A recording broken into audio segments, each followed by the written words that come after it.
Hi, friends, and welcome back to part 2 of this special 3-part podcast series examining mental health disclosures in the college application process. In our first episode, I interviewed Chris Liu, Director of College Counseling at the Stony Brook School, and we looked at some of the questions that students might ask themselves if they're considering disclosing mental health challenges in their application, and then we walked through the nuts and bolts of where and how in the application they might do that. We also talked about our comprehensive blog guide, which you'll find at collegeessayguide.com/podcast, with lots of practical examples analyzed. In today's episode, however, we're fortunate to get the college admission officer perspective directly from Christina Lopez, Dean of Enrollment Management at Barnard College. In today's conversation, Christina and I talked about, among other things, why is this topic important, both generally, but also personally for Christina. Christina shares some advice for students on whether or not to disclose, and also advice to families navigating this process. I asked Christina, what does she look for in a personal statement? What advice would she give to counselors who are advising students about mental health disclosures? And lots more. If you've never met Christina, she's served in college admission for more than 18 years, attended NYU's Tisch School of the Arts, majoring in drama, and later got her master's in education from NYU's Steinhardt in Higher Ed Administration. After graduating, she worked at the American Musical and Dramatic Academy in admissions, then moved over to NYU. Then she joined Barnard's admission team in 2014, first as the Associate Director for Multicultural Recruitment, and now she works as the Dean of Enrollment Management, providing oversight to the Office of Admissions and Financial Aid. She's served as an executive board member for the New York State Association of College Admission Counselors and co-chair of the Association of Black Admissions and Financial Aid Officers of the Ivy League and Sister Schools, which, by the way, makes for a really fun acronym. She's an advocate for access and equity in higher education, has served on the board of Go to College NYC and Minds Matter, and I really enjoyed our conversation. I hope you do too.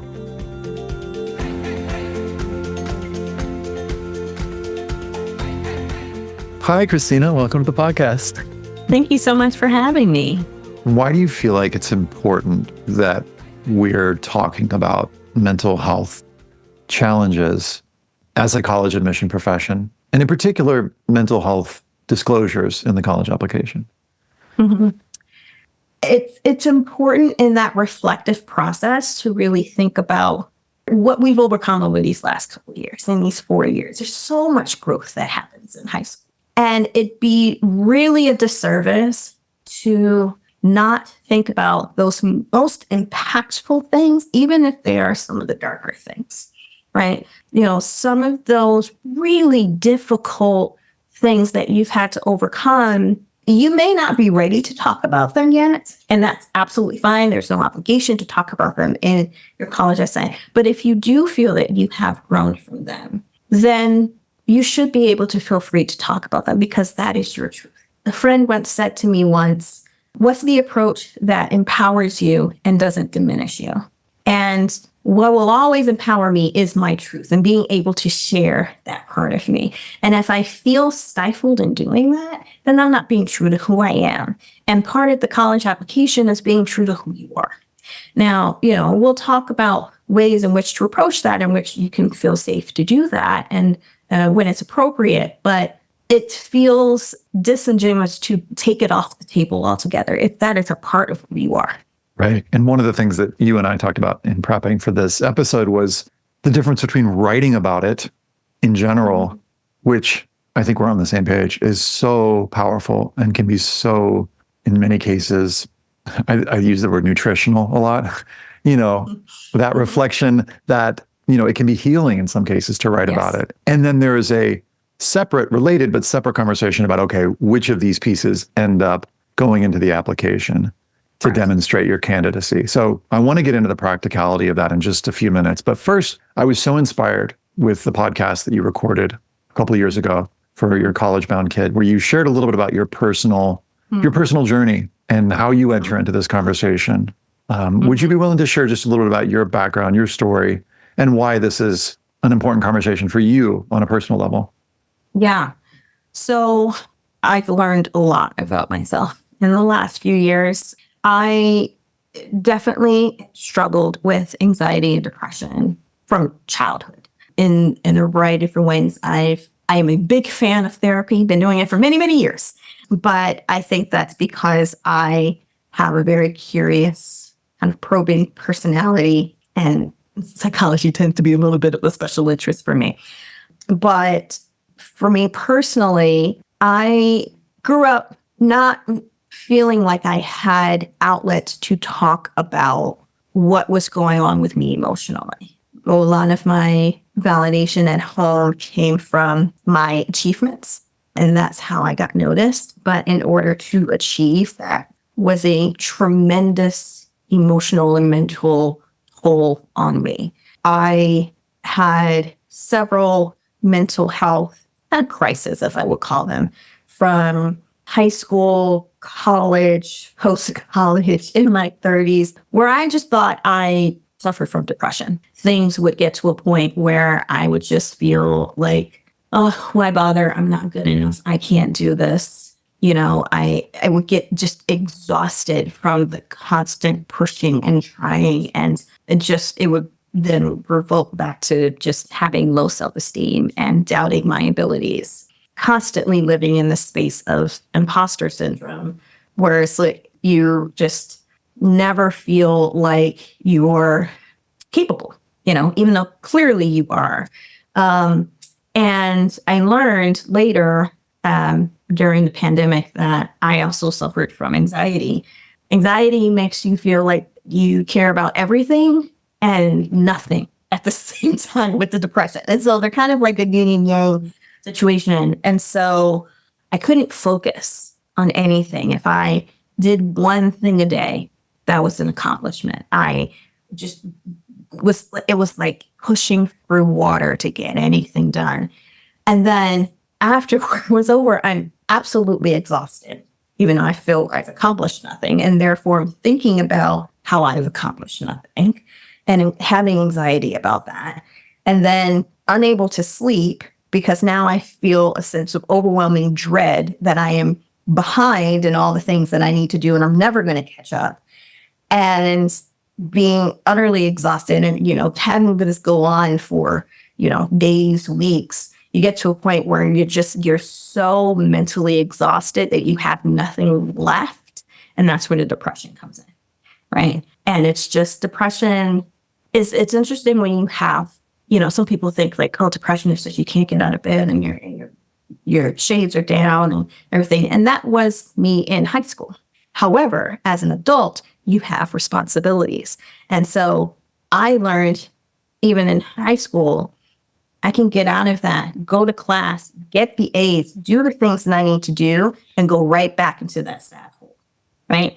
I can laugh and I can joke with my friends and I can put on this mask and you would never know that I was depressed. Right. And I can do that now. And that's what makes it so scary, that I can still get my work done. I can still get up and be social and all of those things. But when I come home, it's gray. The world is gray the entire time. It drains everything out of me. Recently, I've learned that I also have a little bit of neurodiversity and how that actually is kind of the thing that holds all of this together. And I have ADHD, which is and autism as well. And so, it's interesting because these are two opposite wolves that are battling it out. And it tends to be difficult because, as a late diagnosed autistic ADHD, there are no studies about people who look like me, right? And when you think of people who are on the spectrum, I sometimes don't see myself in them and they don't see myself in them. So it kind of feels like it's being discredited, but it's not. There are pieces of me that really desire and need routine and structure. And then the opposite of that is ADHD wants to be impulsive. And feeling the need to make plans, but then feeling the need to have things open and leave it to the day. It's needing things to be in their very specific place, but there's also chaos everywhere, laundry piles everywhere. and needing certain sensory things in order for me to be able to focus. If things are too loud, if it's too crowded, if it's too bright, if I'm too hot, I can't focus. And so all of those normal systems that I had during COVID, they were up in smoke. And so no wonder I was on the floor and couldn't function. And so understanding that the dysregulation and the rumination that I was having then caused the anxiety and depression to rise.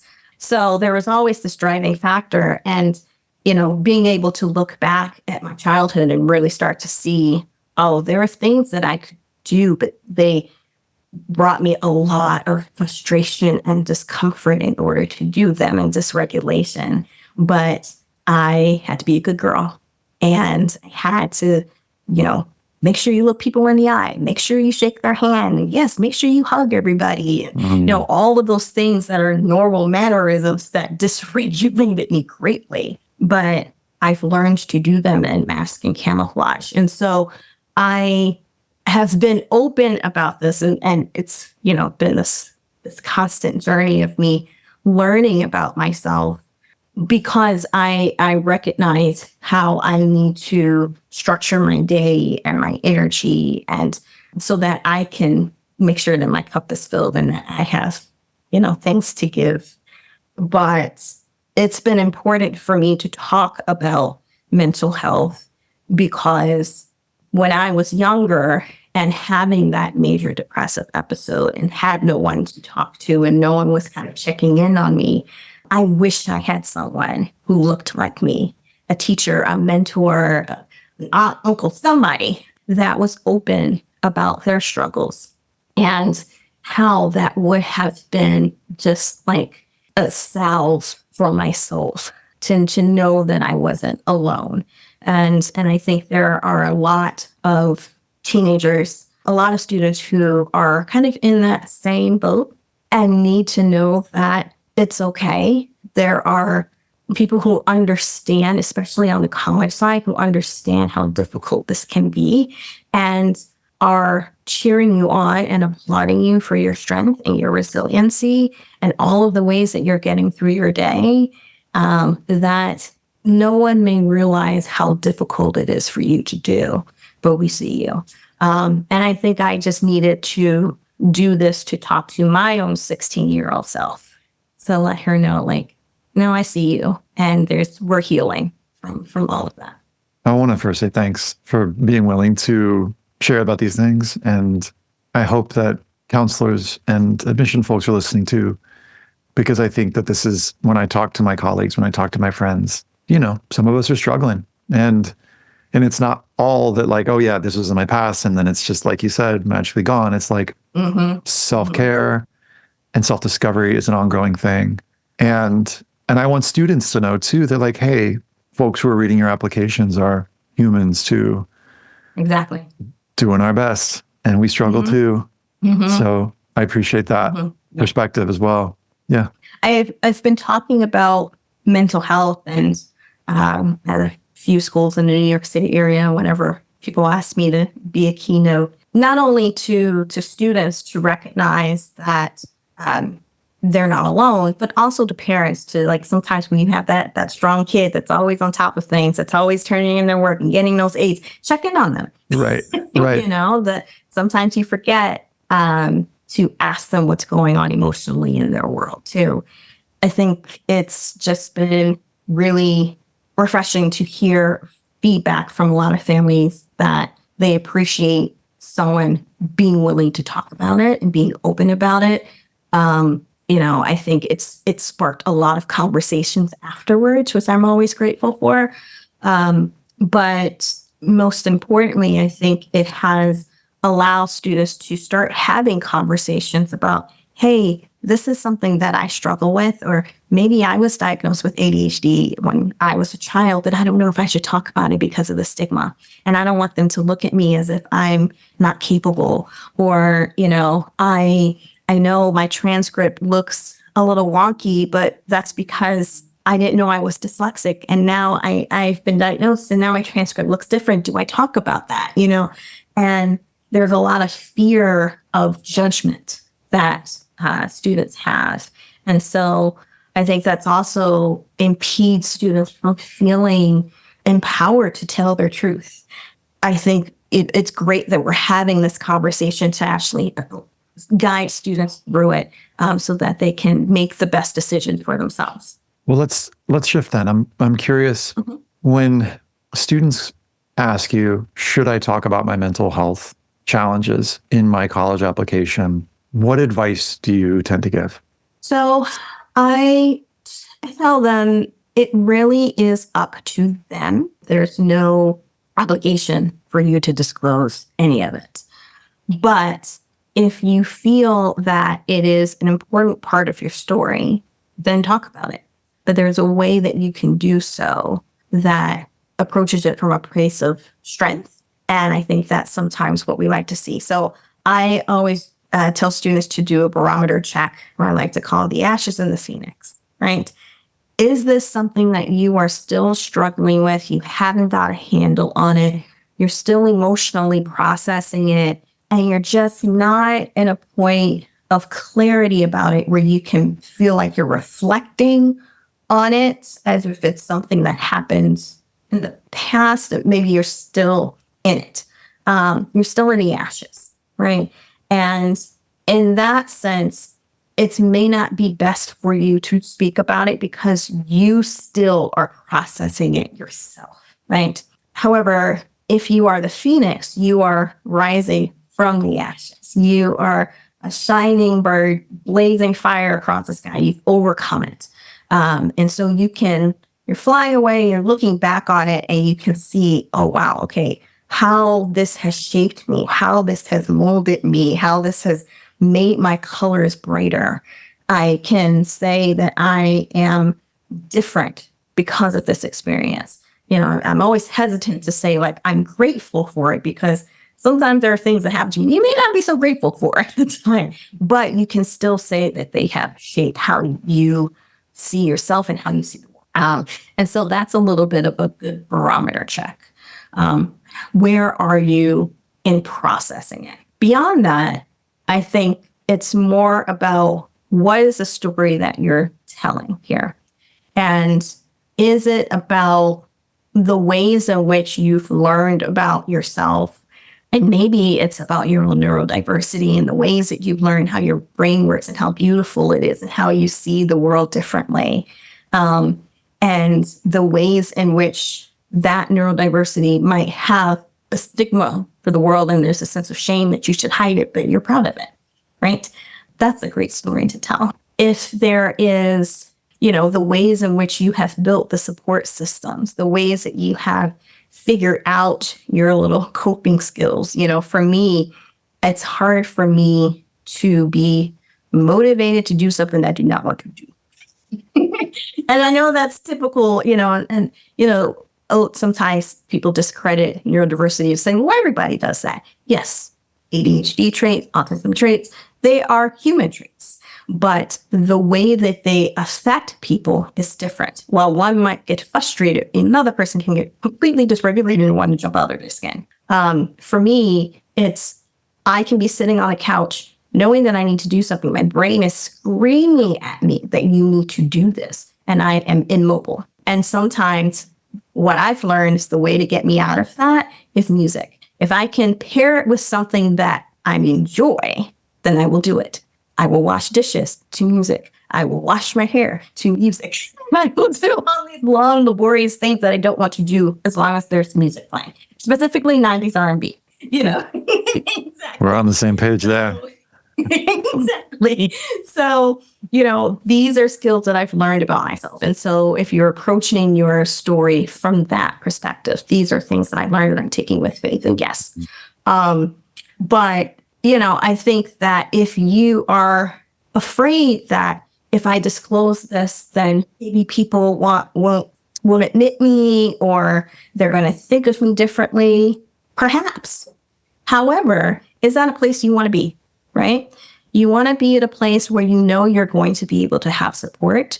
You want to be at a place where they're going to celebrate the wonderful gifts and the beauty of your brain and the way that it works.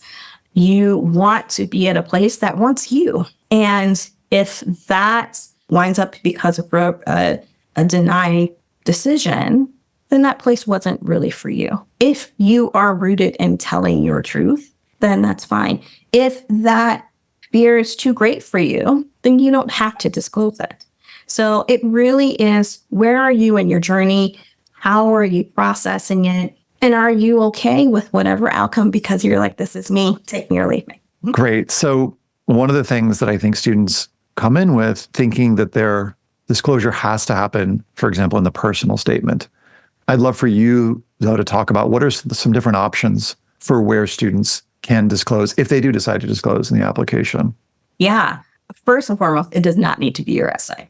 I think your essay can be a wonderful place for you to talk about who you are and the lens that you use to view the world. I always say that that's kind of an amalgamation of lots of different things, your own personal identities, where you grew up, who raised you, who didn't raise you, where you went to school, all the different things that make you you, and how you perceive the world and how others perceive you, and finding a great story and great vehicle to show that. And so your struggles with mental health or it may not be the right kind of story that you want to tell, or it could be a portion of it. Maybe it's a line in that story, but it is not the whole story. There is a section called the additional information section, and that's a great place to talk about anything that you feel will help the admissions committee with context to your application, right? So a great place to just give factual information. Hey, my sophomore year, there was a dip in my grades. I was really struggling with depression and anxiety that year. But I, was able to get support from family and a therapist or what have you, and was able to, my grades definitely more reflective in the next semester. Or, hey, I had a death in the family during this particular time, and I was definitely in mourning period, and my grades are rebounded in the next semester. Whatever that might be, whatever that part of your story is, it's more direct, factual. This is what happened. This was the outcome. Yet, that is totally fine, and a great place to put that. In addition, your counselor letter might be a place to talk about it. Maybe you just give more of the factual information in the additional comment section, but your counselor, if you give her permission, may talk about it a little bit in terms of how it may have, they may have seen that growth within what your teachers may have said, or the ways in which you've engaged in your community because of that, and ways in which you've grown over time. They might address it in their letter as well, and just to give a different perspective. So you get to decide how much or how little and where you want to put in your application, if at all. Right. And what are some things, because I know some students are going to wonder, what are some ways that students, quote unquote, go wrong? Or like, what are some don'ts when it comes to disclosing? What have you seen that has been less helpful when it comes to understanding how this information is going to impact a student's candidacy, for example? I think sometimes not realizing that you're still in the ashes a little bit, right? So I'll give you an example. There was this one student who was talking about the fairly recent death of her father. And he had a heart attack.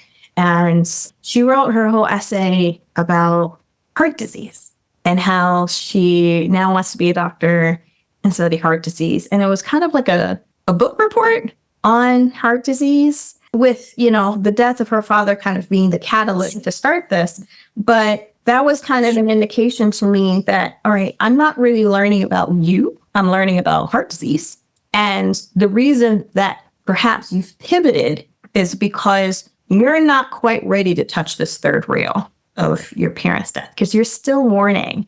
And it makes sense, because it was only like within the last 6 months. When you realize that you are hesitant to even really talk about it in depth, that will kind of let you know you're not ready to talk about it, and then that's okay. Another red flag is you're giving too many details.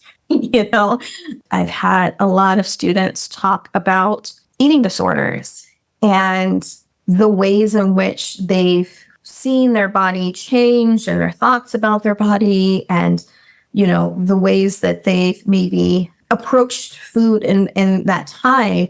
And I think it's why I always say, like, this isn't meant to be a journal entry or a diary entry. You don't have to disclose all of the thoughts and things that happened during that time. I think there's a way that you can approach it where you can keep some of that integrity for yourself. I think sometimes students will approach the essay as, I have to have something that really grabs their attention. And sometimes they think the thing that grabs our attention is sometimes a very tragic story.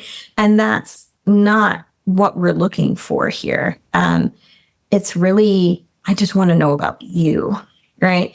And so I can learn about you without having to know a lot of those dark thoughts or really, really intimate moments can be left out of the essay. I think it's more of how did you grow from this? How did you overcome this? How has this changed you versus telling me about what happened in those moments? Yeah, I really am just nodding as you're talking. The structure that I'll sometimes talk to students about is like challenges and effects. What did you do about it?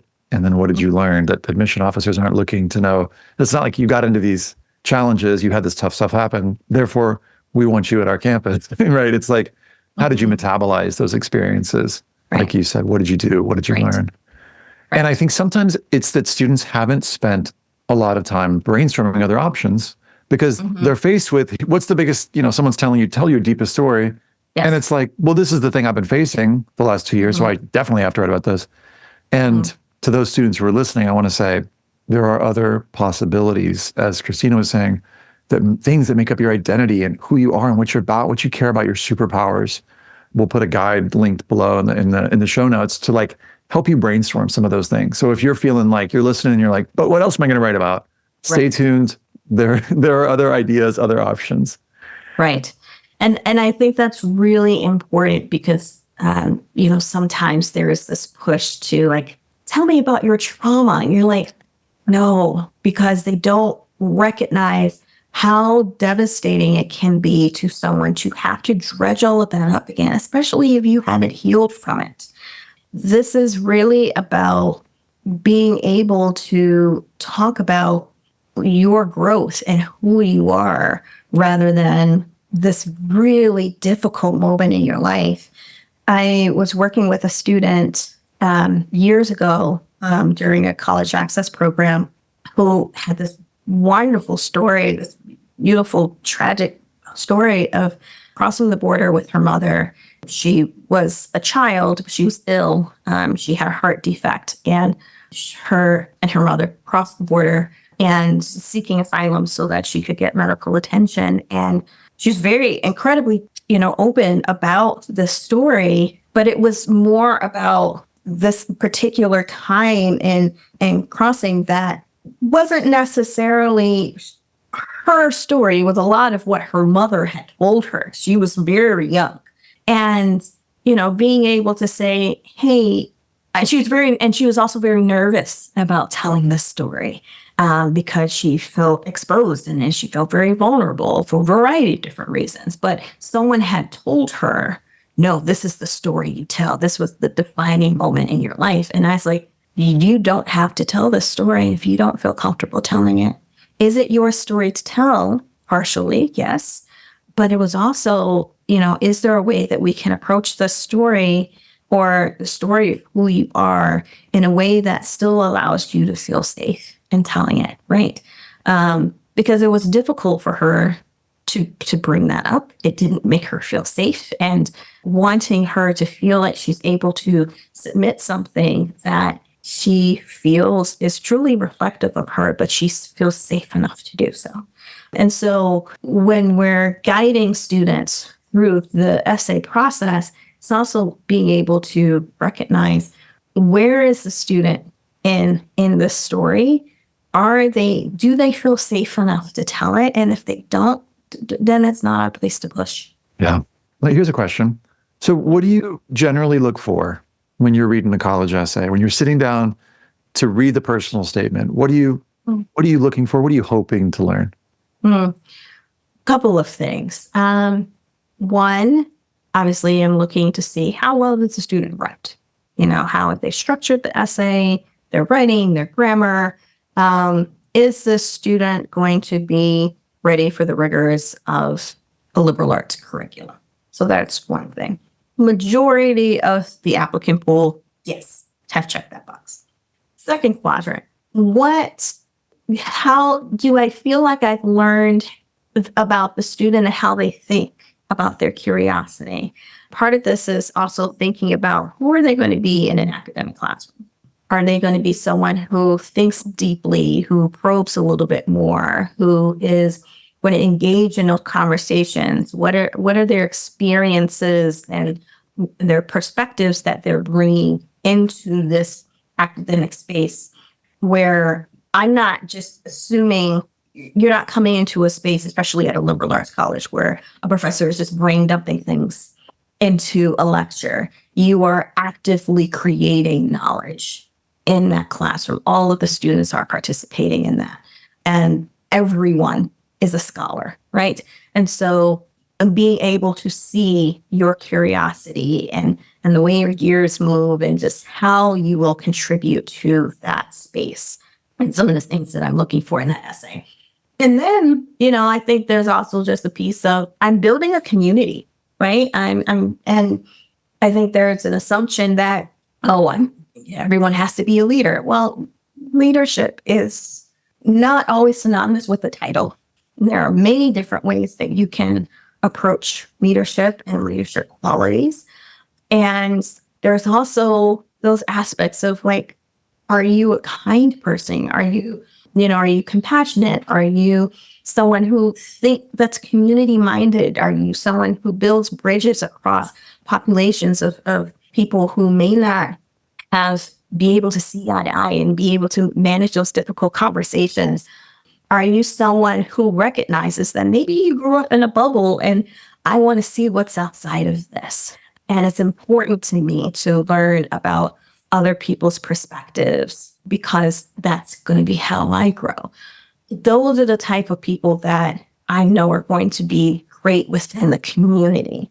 And what are the stories and perspectives and experiences that you're bringing that are going to uplift the others in this community as well?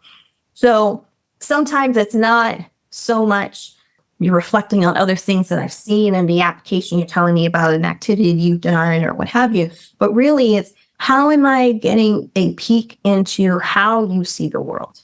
And sometimes it's not necessarily about how you see the world, but also for some, especially thinking about me as a Black woman, sometimes I have to take in how others see me as how I see, that my salient identities sometimes will dictate how I move in the world, right? And how that becomes a part of my story or not.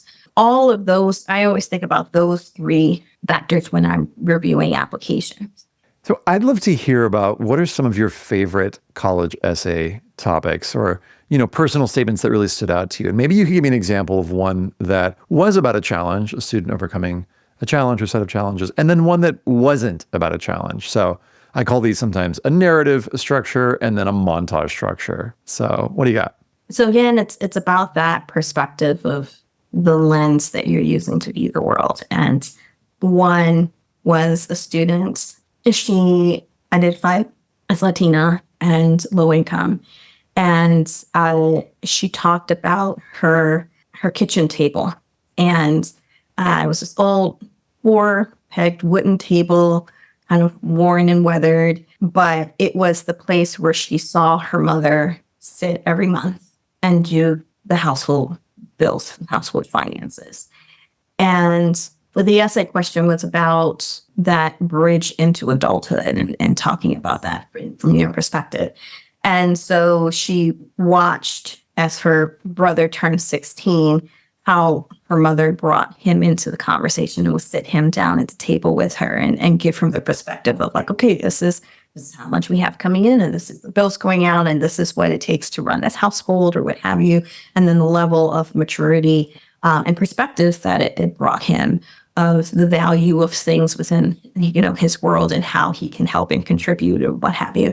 And she talked about how this table was then this bridge to adulthood and how honored she felt when she was invited to sit at the table and be a part of this conversation, and the ways that she felt connected to her family because of that, and recognizing like, oh, I now have a part in making sure that this household continues and it continues to build on this wonderful foundation that my mother has built. And I just thought that was just a beautiful essay to talk about how she valued her family, how she saw this bridge into adulthood, what that meant for her and in her context, but also just a sense of her own views of growth and maturity as well.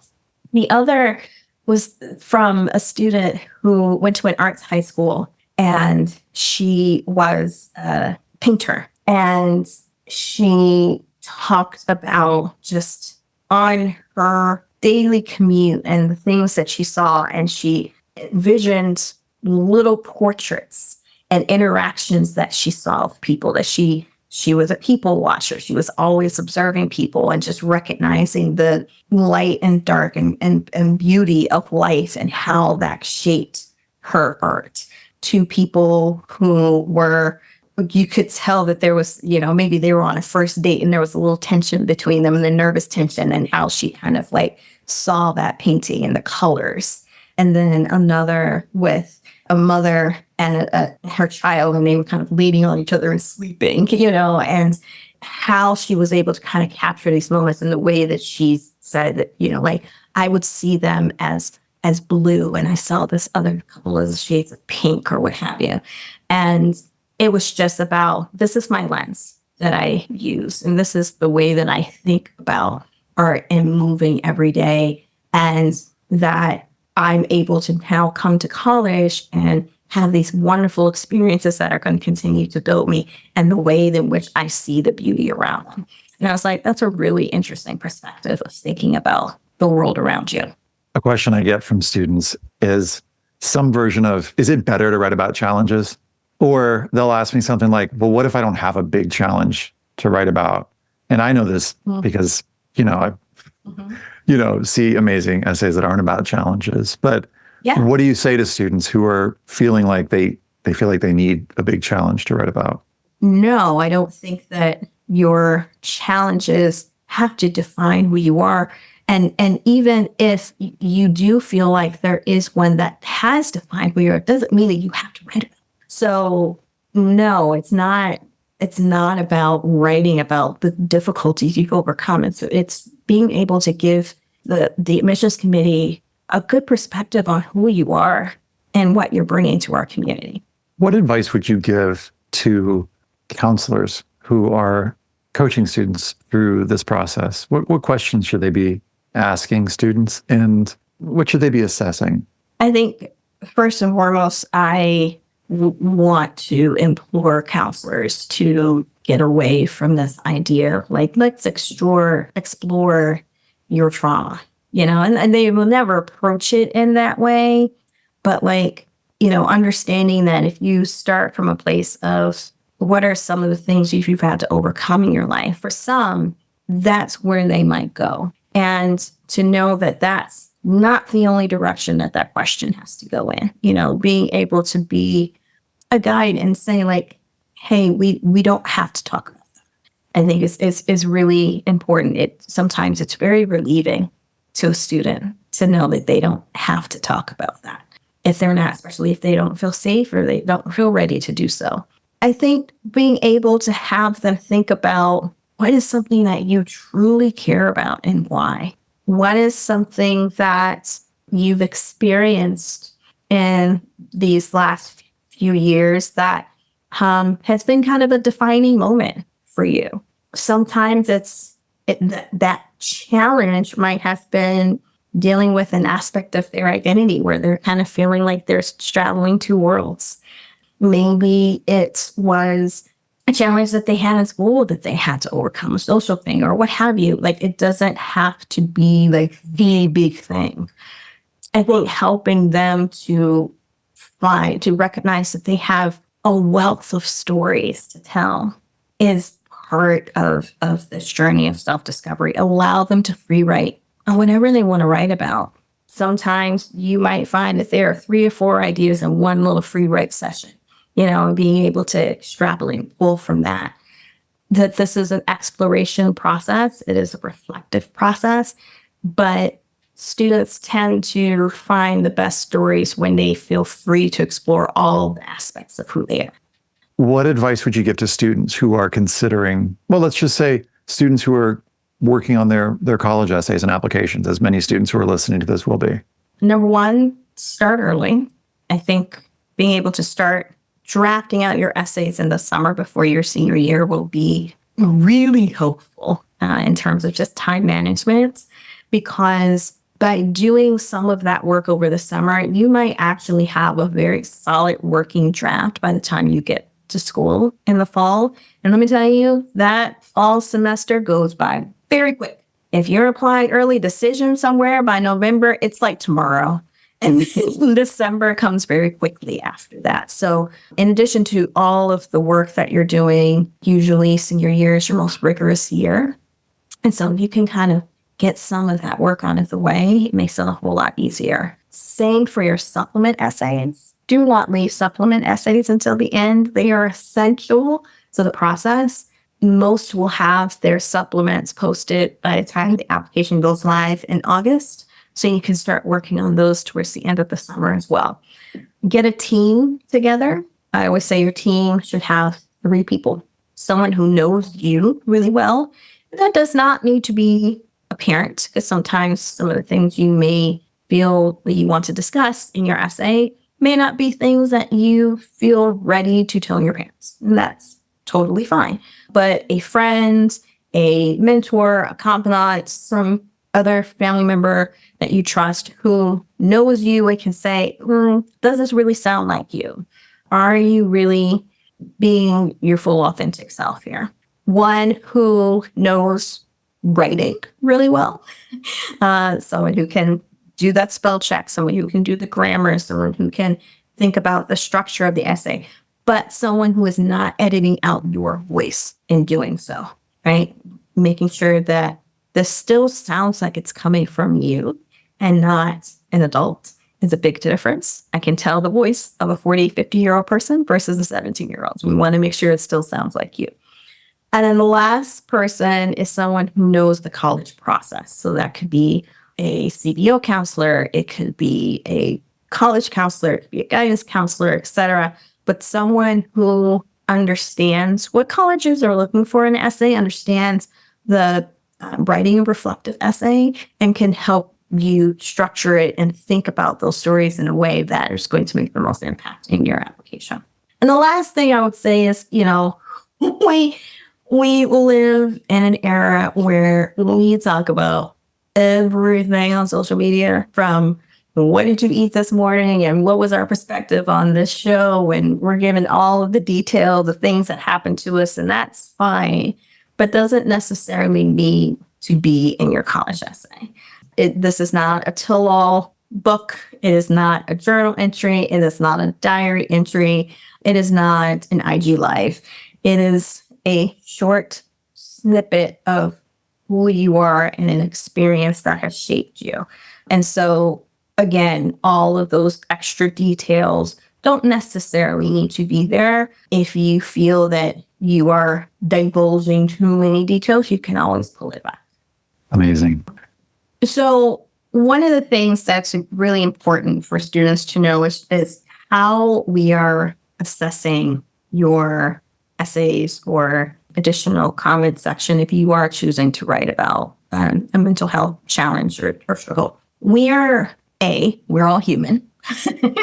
Some of us with our own mental health challenges, whether they are our own or their loved ones. And so there is always this sense of understanding and compassion that we're approaching in reading students' stories, and care that we take in your stories. And we're not in a place to judge. I think what we are looking for is how does the student talk about it? Where are they in their journey?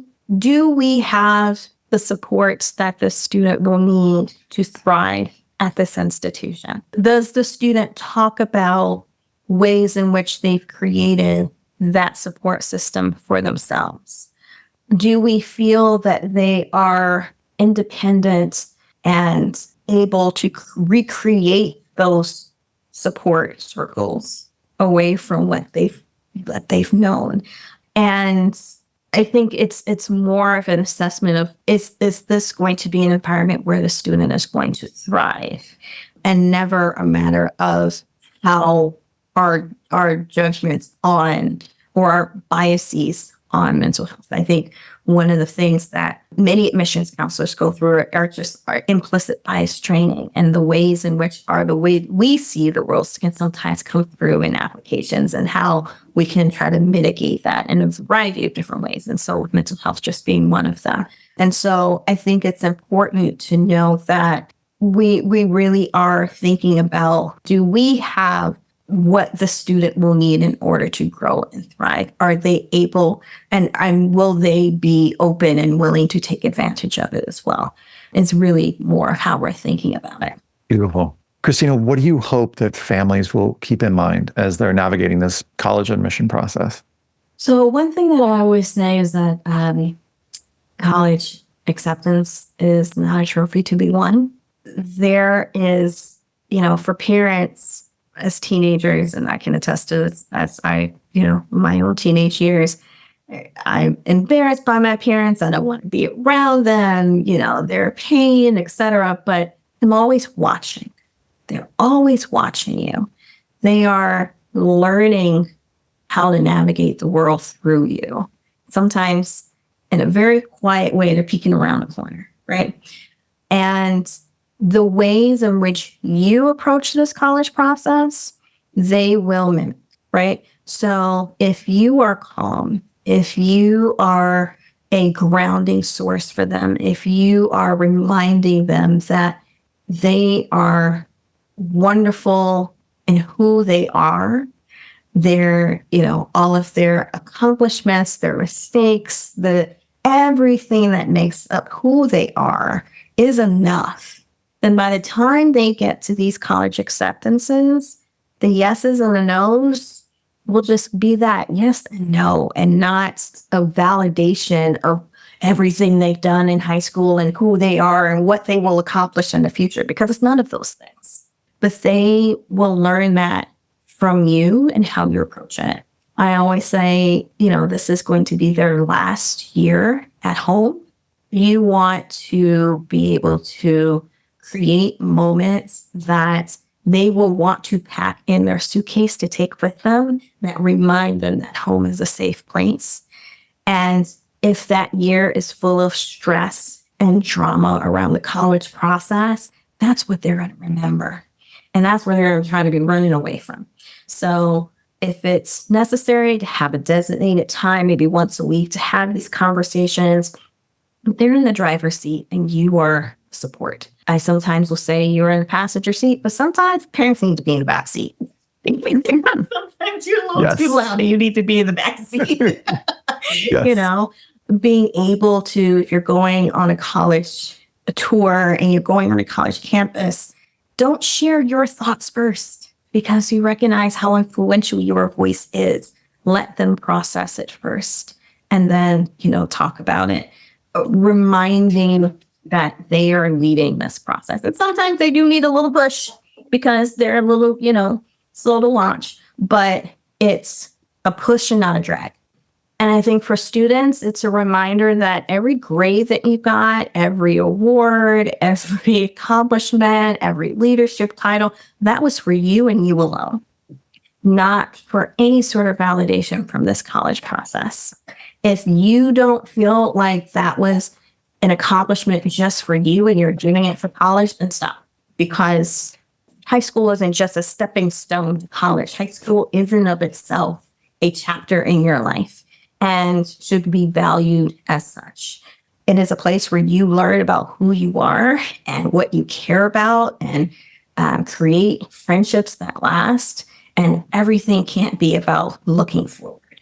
And especially when you get to senior year, I remember my senior year, I couldn't wait to be a senior. I'm running the school.